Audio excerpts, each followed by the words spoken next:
Hello and welcome. Today I am joined by David Clancy, who's a physiotherapist, amongst several other things, which we'll delve into. But David, thank you very much for joining me today.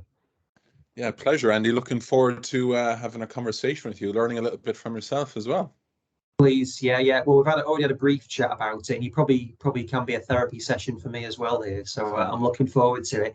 But yeah, again, called you a physiotherapist. But before we go into like my normal questions, if you just give me a bit of background about like what you're doing now, like the different areas in which you're working in.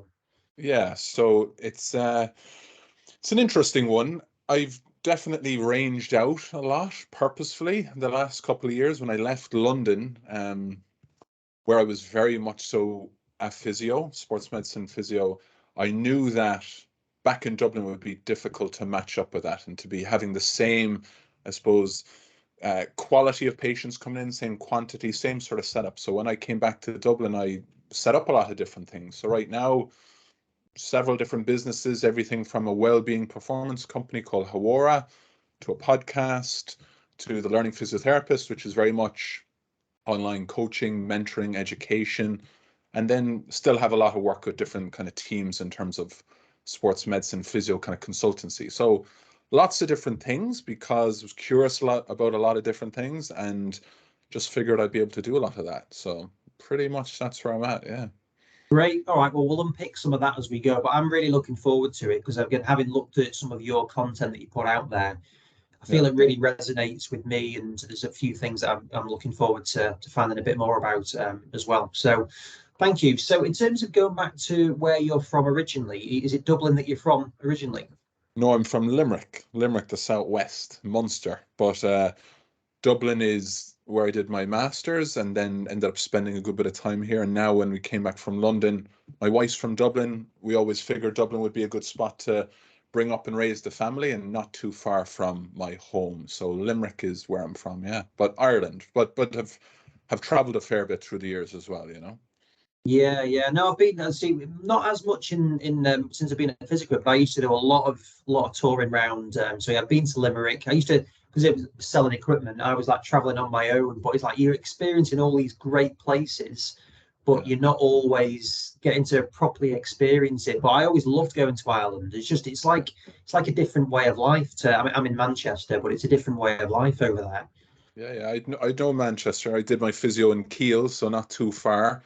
In Stoke and would have spent a lot of time in Manchester. So have a soft spot for there as well. But I always thought we'd be raising the family in Ireland, kind of as much as I spent time in New Zealand and the States and Canada when I was a kid, but always kind of gravitated. I always felt I'd end up coming back to Ireland. And we're very much, settled here, pretty happy here. Wife seems to be happy here. It seems to be a good spot to raise the kids. So yeah, it was the right decision. Very good. And then so going back to when you were in Limerick then, so what was your pathway into physiotherapy?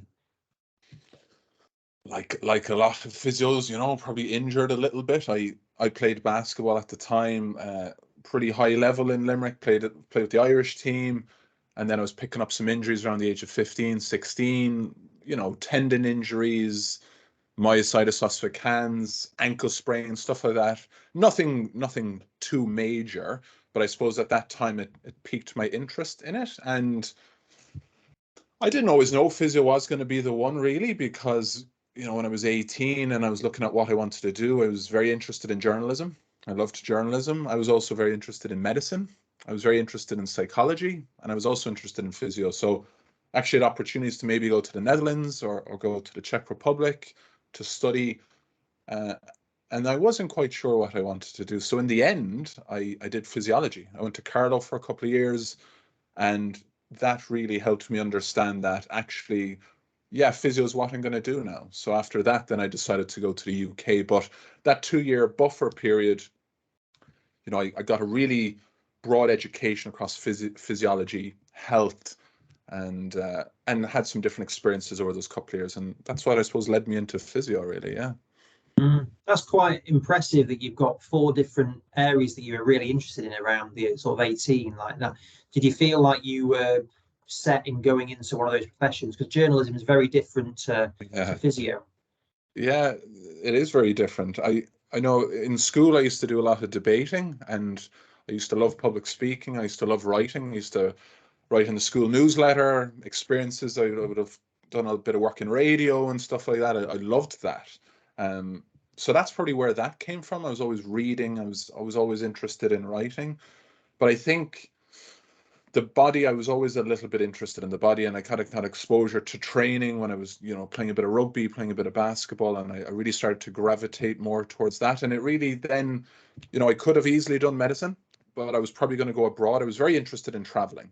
I really wanted to get exposure outside of Ireland. So yeah, it could have easily been medicine. It could have been psych, but physio was the one for me at the time. Yeah.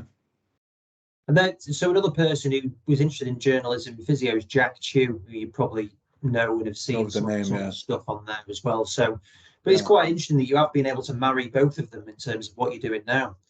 Yeah, it's a funny one. I've always been really interested in it. I've done a good few writing courses. I've done lots of public speaking, presentation, the ability to articulate, get your thoughts out verbally, but also onto paper, and how that can really be really valuable. And a lot of the mediums now in terms of what we're doing, be that Hawara, be that the Learning Physio, be that podcast, be that LinkedIn, a lot of it is writing. It's obviously a really good way to help you understand your voice, maybe to clarify your thinking process. And so it's something I've been always trying to work on as a skill, and I really enjoy it. I can really get immersed in it. So it's been great that I've been able to kind of marry the two a little bit and continue to work on both. Yeah. And then, so how did you end up in Kiel? Well, I applied for a lot of different universities in the UK, and the ones that I really liked when I visited was, I particularly liked Brighton. I liked Eastbourne, I liked Brighton, and I really liked Kiel. I was a big Man United fan, still am. Tough times at the moment. But I would have gone over to Manchester 30, 40 times when I was a kid with my dad for United matches, and so I was always gravitated towards there, and I could have gone to Manchester Metropolitan as well. But Kiel in particular, kind of liked the countryside. I liked the Peak District. I liked the fact that while Stoke-on-Trent isn't the prettiest place on earth, it was really well located. So it was very easy to get to and from Ireland. But there were lots of big cities not too far away. So Birmingham, Liverpool, Manchester, getting to London, it was just really well located. So I think that was a big pull. But also I'd obviously heard that Kiel had a pretty good reputation. School of Health and Rehab there. So there were a couple of reasons as to why. So, and ended up then going to a couple of Potters games when they were firing on all cylinders. Yeah. Yeah. No, well, I went to Manchester Metropolitan, so I was at Elsevier doing sports science. So yeah, I know. We may have crossed paths in Valentino's on a Monday night in Stoke. Yeah, there you go. Exactly. Yeah. Yeah, we lived in a place called Newcastle under Lyme. That's where we spent most of our time. Yeah. Yeah. No, I've been to Newcastle quite a few times. So once you were doing that at Kiel, then so at what point were you formulating what you thought you were going to do once you'd graduated? I suppose it's when I went on placements. So I went on, as we all do, right, clinical placements, and I liked neuro. I was interested in neuro at the time. Funnily enough, studying a bit more of it now. Respiratory didn't really do it for me at the time, but I was particularly drawn to MSK, musculoskeletal. I had a couple of placements in different places. Wolverhampton in particular, one that really stood out to me, and it seemed to be something I was particularly interested and passionate about. And so from that, I kind of said, I want to specialize a little bit more. I didn't feel I wanted to go into public. I didn't want to go straight to hospitals, straight to placements.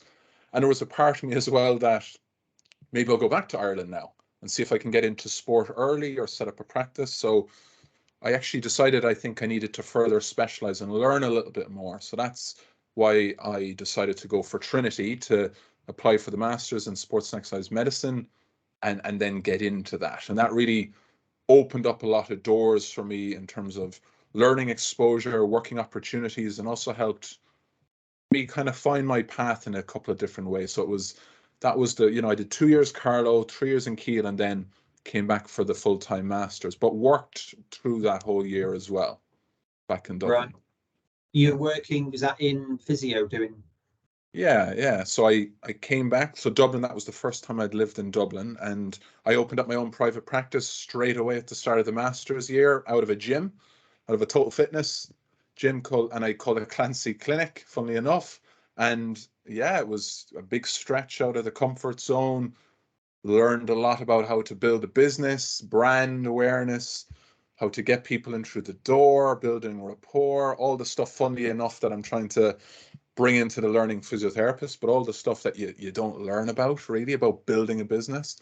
And it was a great experience, really difficult. Obviously it paid for the masters, but gave me exposure to ACL injuries and to shoulder injuries, and obviously had the gym environment on my doorstep. So it was yeah, it was a great time, really, you know. So was that the only way that you had been exposed to like learning business, like then in terms of literally learning on the job? Yeah, learning on the job. Yeah. So during the masters, I would have been, studying full time, 9 to 5 ish. Going to all the work there. I got a little bit involved in a pitside rugby in Trinity for the year as well, with the League of Ireland team there. And then yeah, that was the exposure. So I used to spend every evening trying to build my own business, my own private practice with just me, self-employed, trying to, liaise with the gym a lot, meet people at the door, build out marketing campaigns with my uncle who'd come up from Limerick. And that was essentially me trying to really understand how to formulate a business. And then through the latter part of the year, I ended up getting involved in a soccer team, UCD League of Ireland. And that was a big part of my kind of early physio career because I was with them for a good few years. Right, yeah. And then in terms of that, I think like sales and so on, that can sometimes be frowned upon in whatever walk of life. But certainly with some of the physios that we come across, you don't want to be seen to be doing that. But how important do you think that skill set is, or what you have to do? Like when you're creating your own business, naturally you've got to try and generate business. So how did you find that you were you naturally good at that sort of thing? Like Irish are always associated with having the gift of the gab and so on. But was that Yeah. something that came naturally to you? Never really thought about it.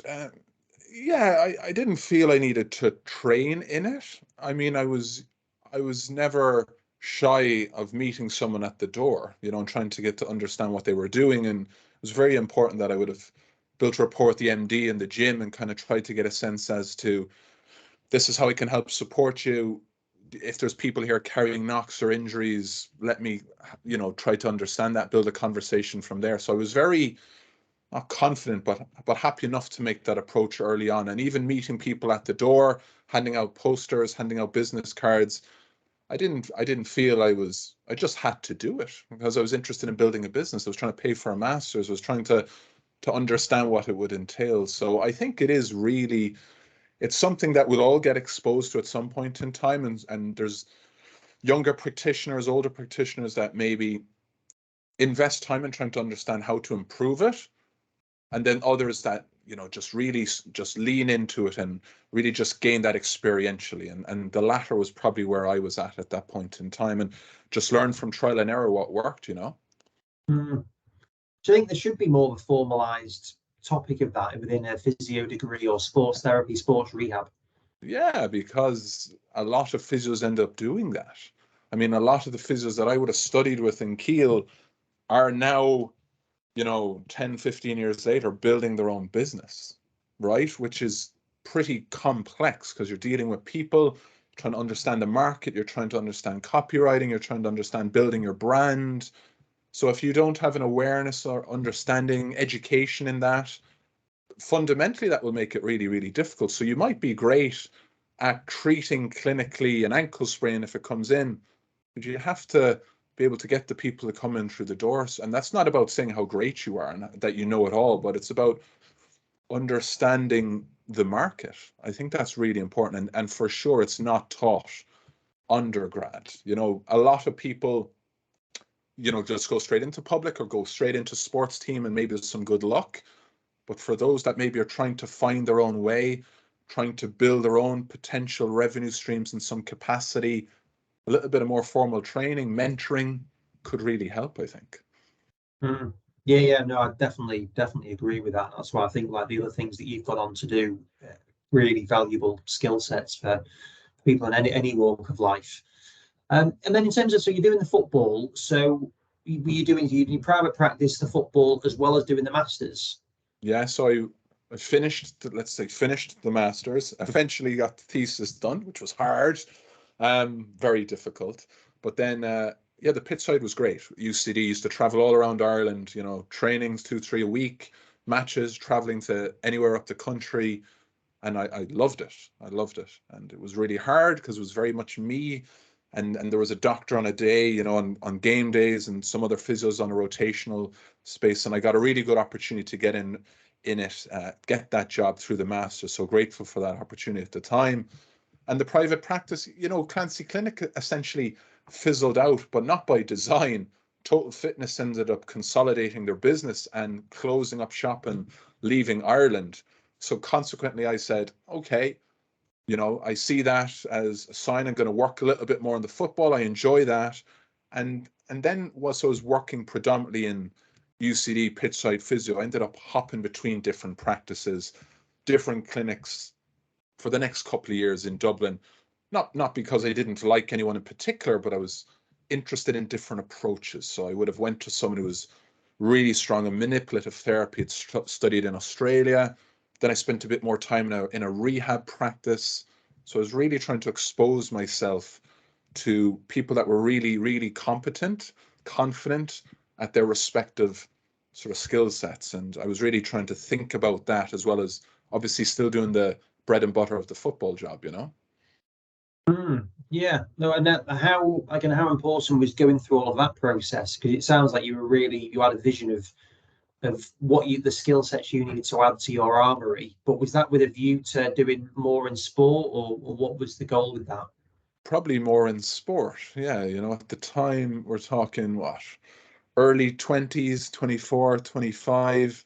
You know, I probably wanted to have that job in a high performance sport, right? Probably wanted to be that pitch side physio of a big prem team. That was not that that was ever a goal of mine. I never stuck it on a wall, and I never really understood that at the time, but never said like that's what I wanted to do. But I was trying to expose myself to what other people in and around Ireland were doing. Rugby, football, sports surgery clinic, different practices geographically positioned. And I suppose it's only when I then, and I would have attended lots of seminars and, you know, did dry needling, did myofascial work, did manipulative therapy courses. It's only when I went to a conference in Stamford Bridge 2012, I think, uh, Isokinetic conference, that probably changed the trajectory of my career a little bit because again, kind of challenged myself, said I'll go over to London here. It was actually after a dry needling weekend, and uh, and that was an opportunity that, you know, led to the next step really in my working career really. And I was at that conference because I remember I'd literally just set Physiquip up and it was quite a stressful period. But I remember going to that. Like Viali was talking, wasn't he? That's right. Yeah, yeah, Um, yeah. yeah. So is that when did you engage with Isokinetic then? Yeah, so I went over to it on my own, didn't know anyone at all, ended up kind of really getting a sense as to the scale of it, the internationalization of it, the community, the network, all those words that now I think are really, really important, and I really understand the importance and value behind them. But yeah, I met a few people that ultimately became pretty instrumental in later years, and but it was very much like going up, getting a photo. Will you sign my book? That's what it was like. Um, you know, meeting celebrities for me, as it were, and then and yeah, I came back, but I kept in contact with some key people. And I think that would be a big lesson. And it's something that I've really worked on for the last 15 years. And I think anyone listening to this, that would be a big, you know, piece of advice, that communication, keeping up communication, be that on the phone, be that email, especially with people that can help you, can potentially be a mentor, can potentially open up opportunities. That's been really fruitful for me. And I think I really saw that. And that was the first time when I really got a sense as to that. So I think people, should really bear that in mind if they're attending a conference, not to be afraid to go up and approach people if they're interested in what's going on in Aspetar or what happened in the Isokinetic conference in Lyon, and you see somebody speaking and you really love what they were saying or where they come from, lean into it and go up and try to make that contact, because it served me well. Yeah, who were some of those people then in that one in 2012? Who were some of those people that you wanted to get to sign their book or whatever? So I went straight up to Stefano Della Villa, who was the president, the boss, the man, legend. We still keep in touch to this day. Really helped me a lot. Brian English at the time, I think he was working with Chelsea. He was key, very much instrumental in Isokinetic. Mike Davison helped me a lot in my career. So those sort of people, and I still very much keep in touch with a couple of them. Those would be the guys that jump out to me. But then, other people like Dr. Matthew Stride, still over there in Isokinetic now. So definitely they're the people that jump out to me, and would have very much helped me with my transition into the more formal job, really. Yeah. And so was that then, did you have any ideas you thought, actually, I'd like to work with Isokinetic? Was that formulating in your mind, or was it purely just the networking? No, I came away from it and came back to Ireland, and I kind of went, yeah, I'd like to work with them. There's something about that. I think that doesn't probably exist in Ireland. I liked the taste of being part of something a little bit bigger, and you can define that in whatever way you want, but the ability to maybe travel, that conference in itself was very impressive at the time for me, and just meeting people that had been there, been successful. Ironically, that's where the podcast came about, right? So that sort of taste came back to me when I came back to Ireland. I said, I have to find a way. I have to get part of that group, that company somehow, because I think that will really help me, whether I stay there forever or not, or it's a short-term thing. I was kind of open to exploring how to get in with Isokinetic. And how did you manage to do that? Not easily. They didn't like me at first, because I liked doing stuff my own way. Funnily enough, that's what I'm doing now, fellas. But I was applying and trying to understand what was the process, and I would have gone over for what were called tirocinios, kind of micro placements in Italy. As to what year that was, probably 2013, something like that, and would have gone to Bologna and maybe come back. And at first, I think my first impression for them after a couple of weeks was, he's not the right guy. He's not the person we're looking for. So that was hard for me at the time. And I was kind of, what? And I remember creating that opportunity and then going over for it and then it not landing. And I was unusual because I was non-Italian. They were all Italian. But the fact, most of them were. Some obviously of the really key people that were building the UK arm to the business weren't Italian, but a lot of them were Italian. And I think maybe just how I was, my manner, maybe my approach, the Irishness, as you touched on, the fact that I've been building my own businesses. I liked dry needling. I used to do a lot of my own diagnosis. A lot of that sort of stuff probably just didn't sit well with them at the time. But I think even when I didn't get it at first, another big lesson at the time was being gritty, persevering with it. So I didn't get it. I came back and I was a bit bummed, and I reflected and I kind of went, well, okay, not for me right now. Why? Tried to understand what was I missing, where I needed to get better. So I kept working away here in Ireland, but kept in touch with them and kept saying, give me another go, give me another opportunity. And they were calling me the wild horse.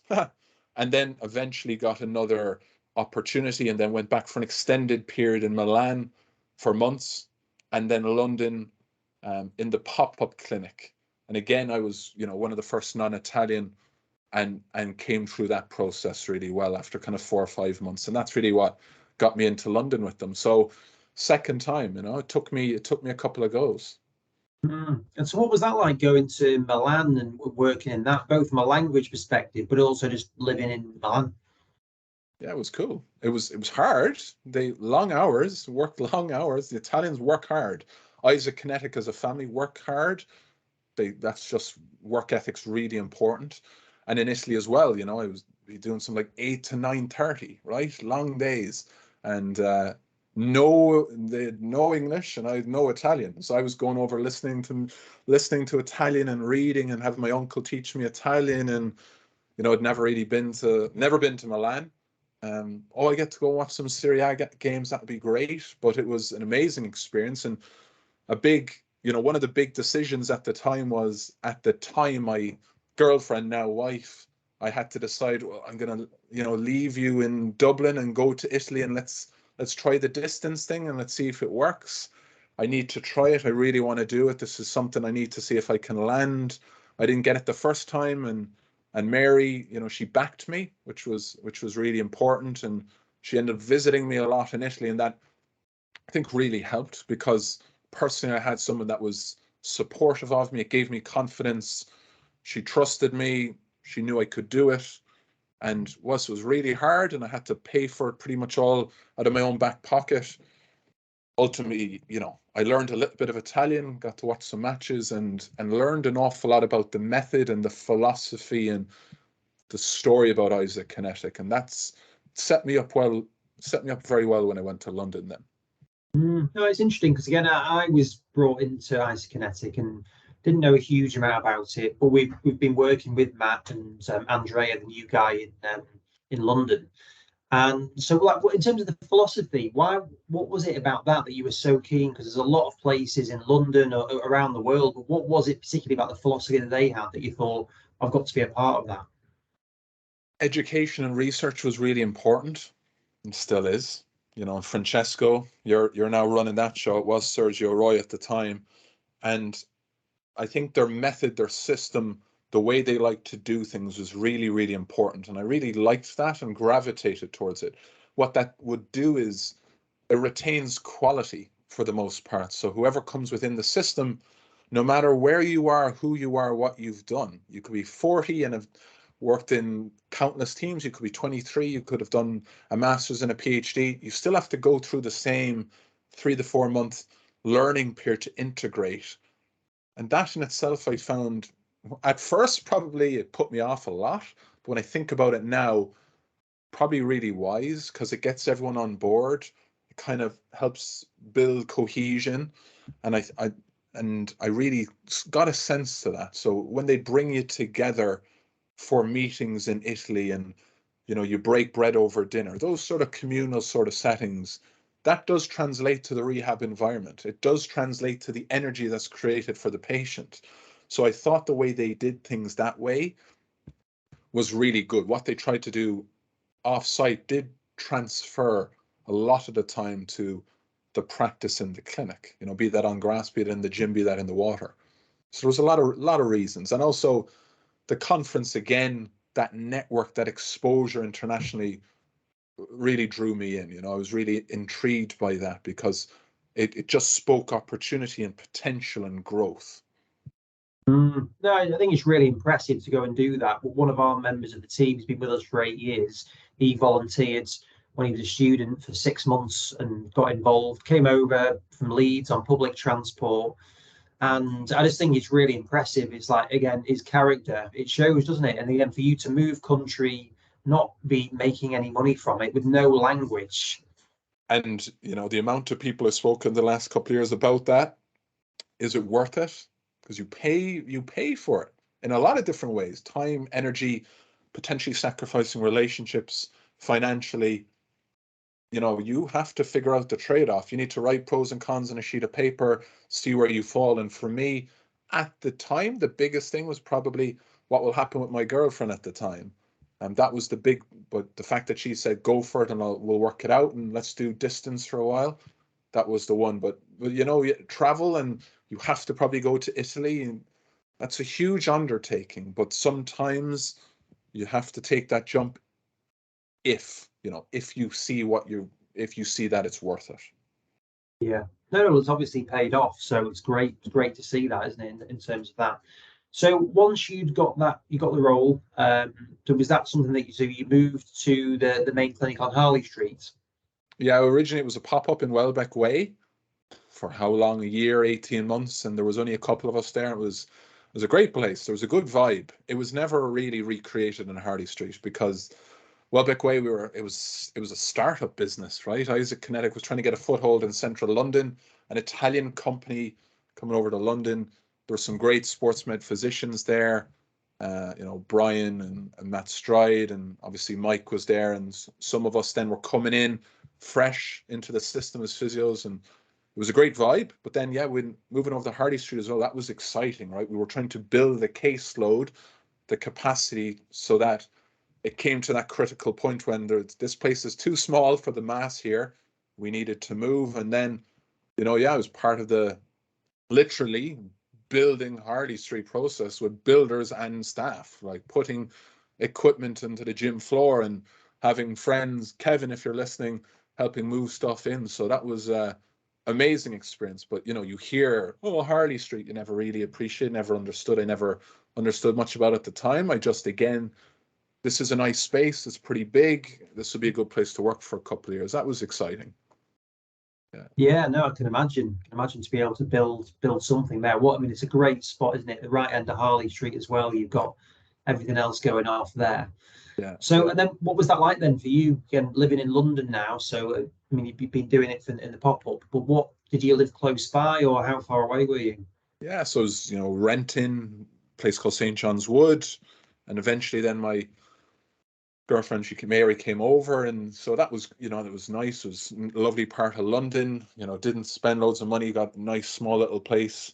Again, working really long hours, and I was doing such a mix, really, mostly in the gym, in Isokinetic. But again, it's just trying to upskill on all my sort of rehab practices, building links with key consultants, orthopedic surgeons, attending conferences and seminars, and it was great. We would be doing on-field sessions out in Lords for all the pro athletes. We had no real grass facility, and then the biomechanics lab was built at the time, which became known as the green room, the kind of 3G surface on the top. And I was very much involved in the starting up of that with the sports science guys at the time. So that was also really, really interesting. Got me interested in biomechanics, which I'd never really explored or knew much about as well. So lots and lots of learning, lots of work, lots and lots of patients. And I was seeing 100 patients a week for sure. Big mix, professional athletes, non-professionals, Davids, my mom, my dad, West Indies cricket player, Prem footballer. So just that whole mix of trying to manage the caseload and then obviously be part of the MDT as well, which was for me, besides the football team, was also something a little bit different, right? Being part of a bigger MDT was another learning experience for me, which was great. Yeah. Yeah, and I can imagine it would be, networking with some of those top names in sports medicine must be very exciting. And so, how long were you there for? How long was I in Isokinetic for? For about 5 years, 4.5, 5 years. Probably should know, something like that. And I think, I was very happy, grateful with what I did there. Again, big lesson. Didn't mind doing things, didn't mind challenging myself, loved public speaking, so got the opportunity to speak at a good few of the conferences. Of course, being part of Isokinetic helped, for sure, I recognise that, but got to speak in London a couple of times and Barcelona a couple of times. That was fun, and got to travel a lot. I was part of the cultural group, so I was the representative in London. I used to go around to all the different centres in Italy and then come back and help with learning, development and training in London, so that was fun. But I knew I couldn't do it forever. I knew just that caseload, that that capacity was hard, and also, to be honest, my wife became my wife, right? She missed home. She missed home, and she tried. We'd moved to Notting Hill. We'd had a boy, my son Michael, and for those big family reasons as well, the big draw was probably go back home. Maybe my wife will settle, probably go back to the job she used to have. She'd probably be a little bit happier. Maybe better to bring up my son there. So those were big reasons really to leave. It wasn't so much the professional reasons. I was doing well in Isokinetic, and it was hard, but I was enjoying it. And I'd gotten some great opportunities with American franchises as well at the time. which again was a really cool experience as well. So from a sports medicine perspective, I was doing very, very well, but you know, family came first, and I had to bring them back to Ireland, you know. So was that when you were exposed of working with some of the basketball teams, the franchises? Yeah, so LinkedIn is a powerful thing. So LinkedIn, you know, different people would have saw me on LinkedIn, different people in the Isokinetic network reached out to me a little bit, and just got one or two opportunities in and around Europe. In particular with a French player, a basketball player, professional basketball player who had hurt his knee. The fact that I spoke French helped. And yeah, that was an opportunity with the Spurs, San Antonio Spurs. And, you know, one step led to another, and eventually ended up getting a pretty unusual opportunity with the Spurs to be the kind of European consultant. So looking after the European-based players. So I used to travel around Europe and look after the players, liaise with the team, the NBA team. Used to go to Texas a lot. Family came over, and that then paved the way to the Brooklyn Nets job, which was similar sort of role, right? Heading up rehab and performance medical support in Europe. I was in Europe, so I'd watch the drafted players in Europe and just communicate how they were doing with the respective teams, with what was going on with their parent club, as you were, in the NBA. So, you know, amazing opportunity, and grateful for it. Got to travel around Europe a lot. Serbia, Greece, France, all these sort of places, Slovenia, and then got to spend obviously a lot of time in the US, right? So that got me exposure to that level of high performance sport, and kind of what it entails if you want to be a medical or performance director, or a rehab lead or something like that for those sort of teams, you know. No, that sounds unbelievable. And so we probably can't talk about names, but like Tony Parker, so he's obviously like the Spurs, like because they had a proper top team then, didn't they? They were like the championship winning. Yeah, they were. Yeah, and you know, he was linked to the French team as well, Villeurbanne in Lyon. So that was one of the links as to why I ended up going to Lyon a little bit. So yeah, you know, looking on it now and reflecting on who I managed to meet and the opportunities I managed to get in the States and in Europe, just now I still kind of go, how did that happen? Wow. Oh my God. A lot of things had to happen for it to happen. What I would say is, again, you know, the lesson there was, I suppose I was willing to try it, right? And I could have failed, I could have, and there were a lot of times it was hard. You know, I'd be working in Isokinetic Monday to Friday, full house, finish at 6. My wife is in the apartment. I'd have to get to Heathrow, get a 10:30 flight to Athens, get into Athens at 3 in the morning. So that's Friday, Saturday.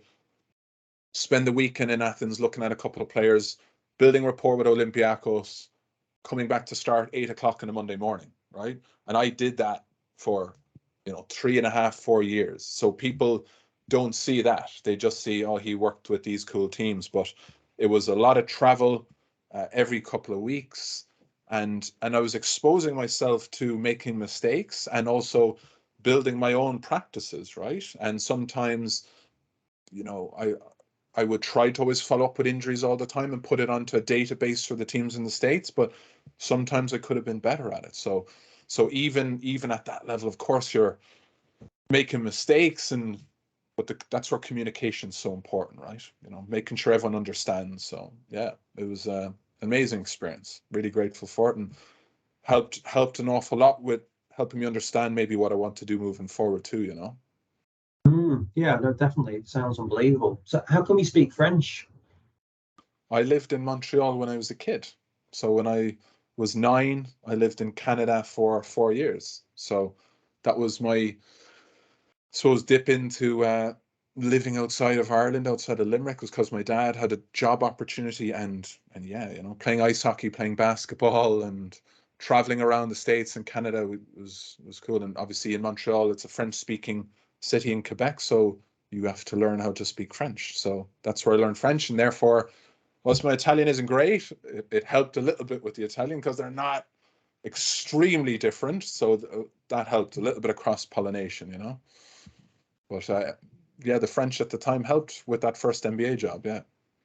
No, definitely. Well, yeah, anyone from, well, Britain, Ireland, who can speak another language. Yeah, a rare breed, isn't it, really? Yeah, exactly. People always, funny thing was, can never understand the English because the English and the Italians, I was always speaking really fast, really quick, not very much enunciating words as the Irish are known for. So, yeah, that was it was funny that it was a language that helped me get a job when we're always dissed about the English. So then when you moved over to Ireland, then what was that to do? Well, I did a lot of work with a fella.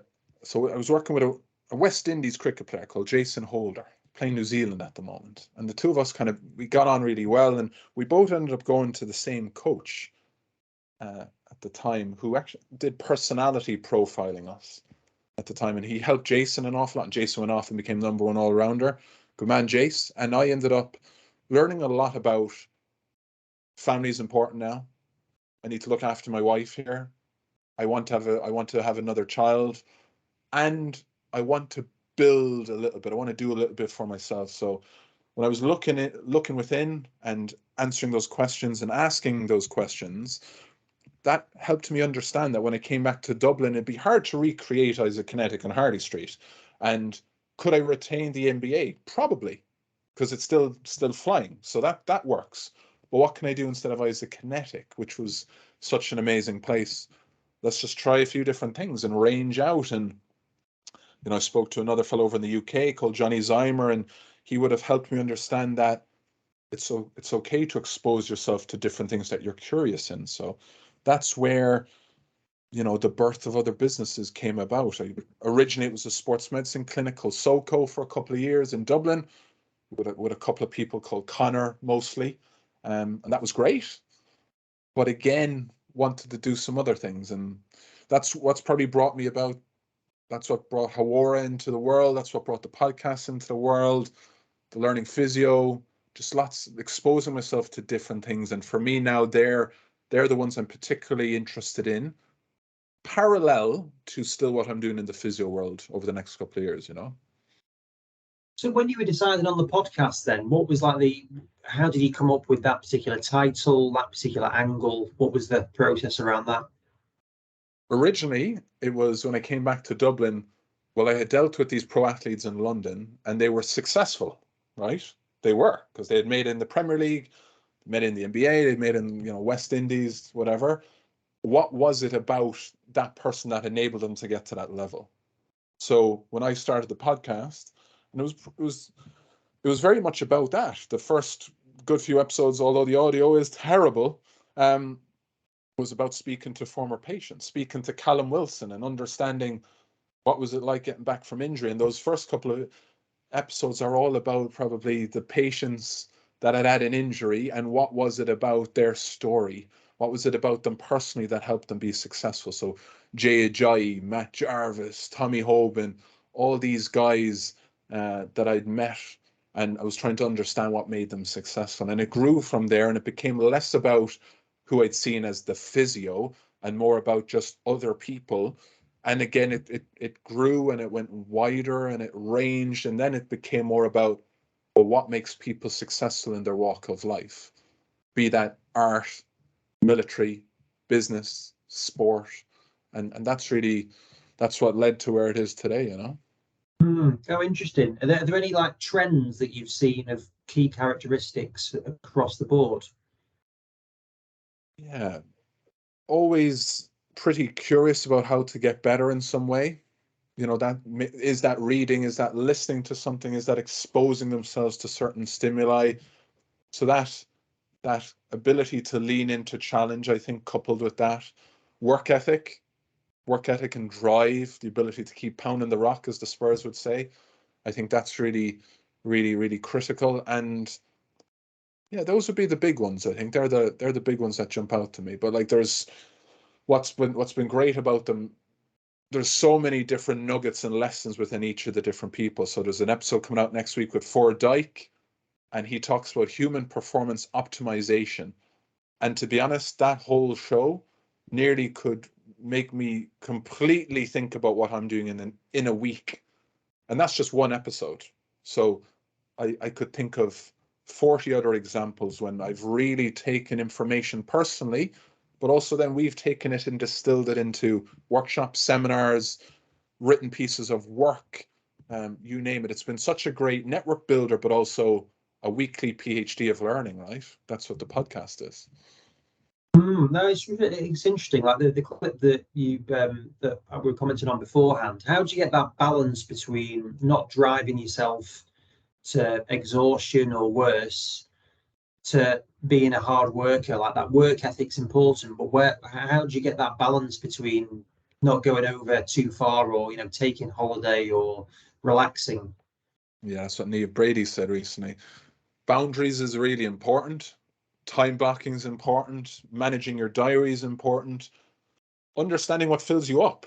Understanding energy as well. So, there's only so much energy you can disperse in a day. So I think for me, I understand that a lot of the things I'm doing now, I really enjoy them all. So there's a lot of passion there. There's a lot of purpose behind them. I'm really interested in them. So they're not hard work. Some of them take a lot of energy and output from me. So therefore, I have to make sure I create opportunities and gaps in a day, in a week to keep going. And that could be training in the gym, that could be mobility, it could be meditation, it could be yoga, it could be breath work, it could be playing with my kids, playing a guitar. So I think understanding that balance, that when you're going, you're on and you're present and you're delivering, especially if it's something you really enjoy, try to find that. But also understand that you need to keep giving yourself energy, and what is it that gives you that. And I think I have a pretty good awareness of when I'm off and when I feel pretty aligned, and when I'm really firing and performing. It's usually when I've got that balance right. Today I had a good gym session, did a bit of early reading, had a good walk in the morning with my kids. So I felt it was going to be a good work day, right? And I didn't need to work late. So I won't be tired later. So I'll be able to wind down well. And I understand then that tomorrow I'll have my morning routine. So I think there's lots of different pieces, and it is about speaking to people, reading about it, trialing it, and seeing what works for you. What would your suggestions be, or what do you do if you kind of realize you're not on it, like you're not having a good day, you're in a bit of a negative mood cycle, whatever? Like, anything that you try and do or try and avoid doing? Well, I take a break for sure. I acknowledge that maybe, the intuition there, a pretty good awareness that this isn't working. I need a break. So I'll never do 2 hours on a computer, right? I'll do, go into a cave and do 40, 50 minutes and then take a break. And the break, I do a lot of breath work. I do a lot of meditation, do a lot of reading, and I like training, right? And training could be mobility outside. It could be walking for 5 minutes, or it could be going to the gym. So that's the stuff. Like, that is the stuff that really does make all the difference for me. So if I'm hitting a wall trying to write, it's not working for me, take a break. Go down, have some water, get some fresh air, get some ambient light if it's there.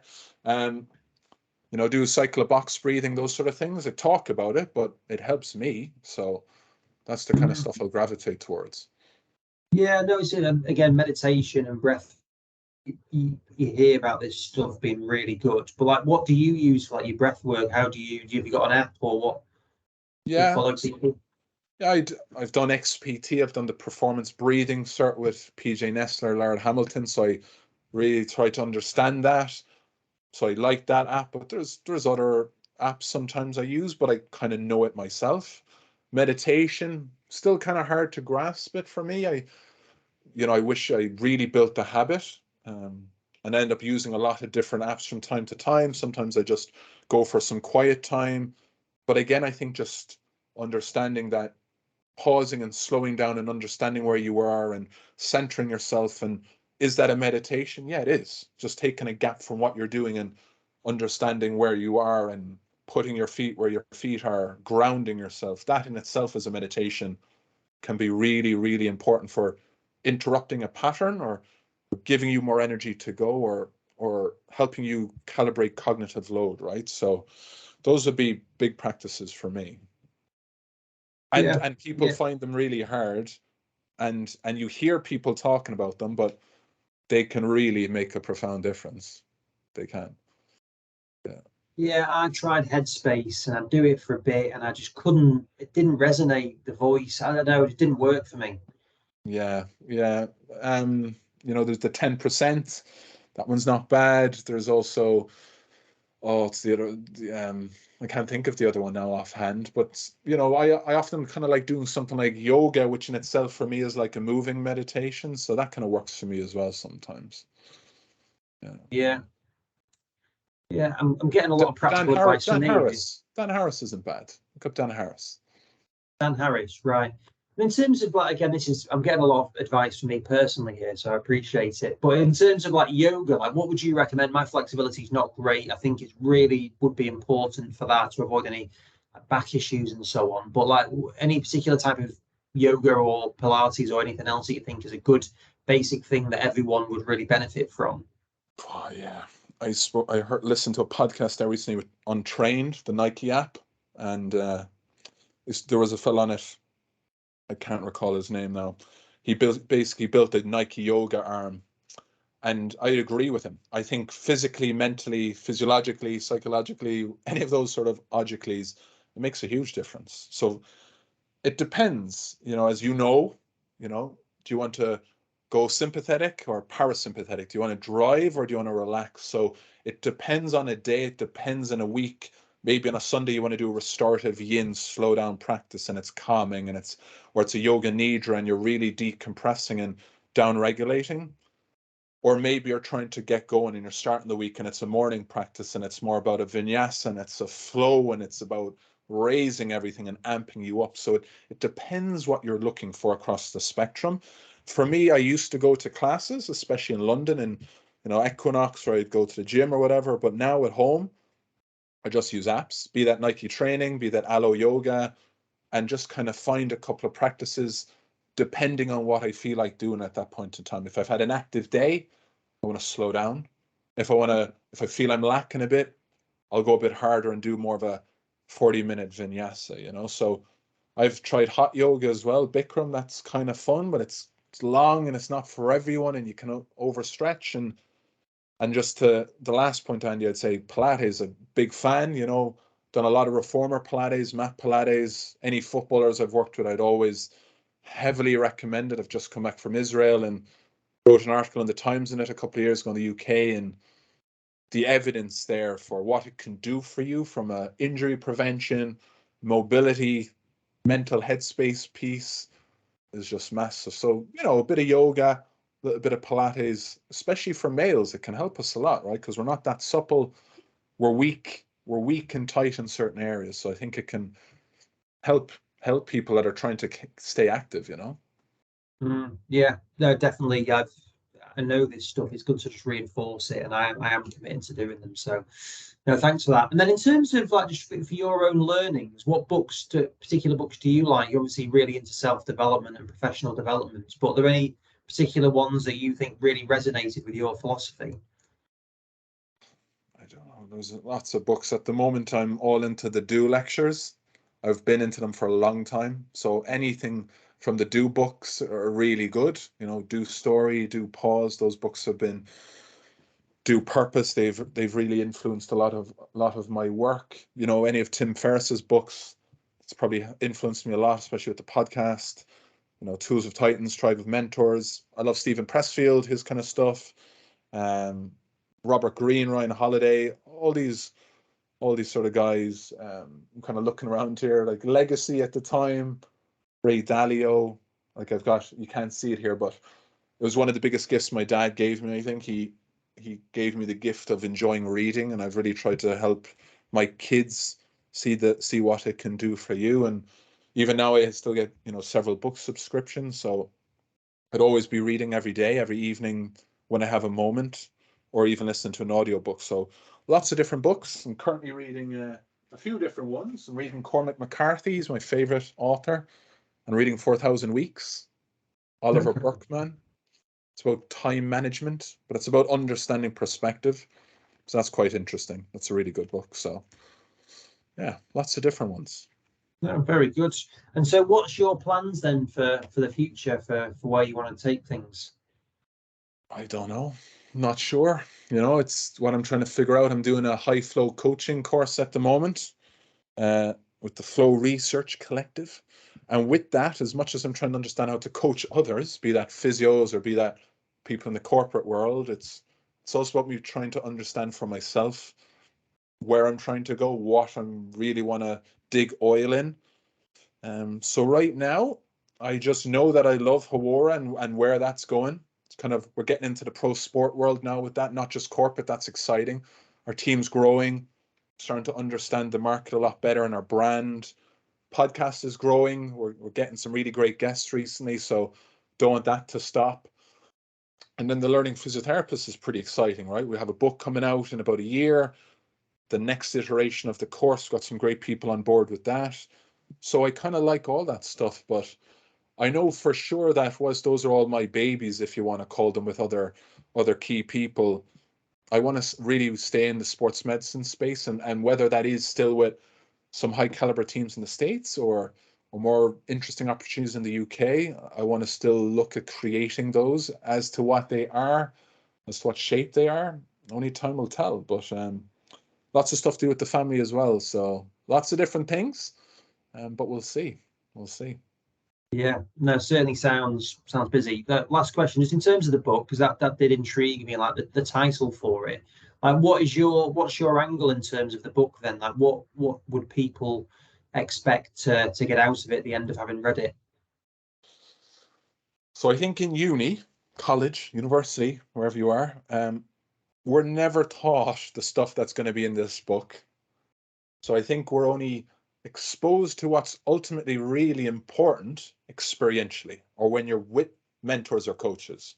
So this book, TLP, was founded. I was saying the people that have helped me in my career were really good at communicating, could speak, could write, could build rapport with patients, could handle adversity, could negotiate, could challenge, could build cohesive teams, could network, all these sort of things that were never really taught, and could build a brand, could understand sales, which we've touched on. So this book is about that. This book is about soft skills, if you want to call them, human skills, personal skills, transferable skills to any sort of profession, across everything from grit to resilience to performance to career road mapping. But also then some big hitters are going to talk about their journeys and where they failed and where they learned and what made them successful. So I think this book is for everyone who's interested in getting better, everyone who wants to be successful, any allied healthcare professional, and it's non-clinical. So there'll be some technical, tactical pieces, but for the most part, it's about developing you as a person, right? Professionally, personally, at home, on the pitch, in the clinic. I think there's a huge niche for it. I think the online course showed that. I think the people that are interested in this book, and just in terms of just wanting to get involved in it in some shape, even outside the physio world, and like that's the next iteration, right? Sports science, S&C, sports med. That's already in the pipeline, and then the title will change. But that's really what it's about. So I think this could be for new grad, undergrad, me, my dad. You don't even have to be a physio at all, because this stuff is going to help you as a person, and we're not really taught it. So I think we'll bring people together. I think we'll crystallize a community, and I think, it can open up a lot of interesting doors for a lot of people. So, anyone who wants to get involved, just give me a shout. No, sounds great. No, well, we do a lot of work with the universities, so I think it'd be really helpful for some of those people coming through, because I definitely agree that those soft skills, and the people that I've chatted with on here, that they all say that is the key thing: personality, like the character. That the skills can all be taught. It's the other side of things which are the differentiators. Yeah, which is, that's what Hawara is about. Like our company, that was born because it was never just about treating the knee.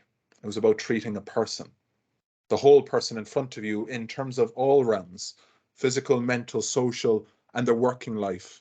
So that's what it's about. So I think for us as physios, healthcare practitioners, whichever way you want to call it, if you just look at the knee, you just look at the MCL sprain, you're missing it all together. That patient won't last long, or they'll lose confidence maybe, or if they do, how can you rebuild it, or how can you get them back to where they were? And I think that's what it's all about. So it's about really understanding the person, understanding you, and understanding that relationship. So yeah, it's exciting. It's going to be interesting now, having to get everyone to write, but fun times. We're nearly there. Great. No, brilliant. No, I'm really looking forward to that. I'll genuinely look forward to reading it. So, yeah, keep me posted on that. And I really appreciate you giving your time up today, because you've obviously got a lot on your plate. So I appreciate it. Cheers. Thanks very much for your time. Thanks very Brilliant. much. Take care. Cheers. Thank you. Bye-bye. Bye.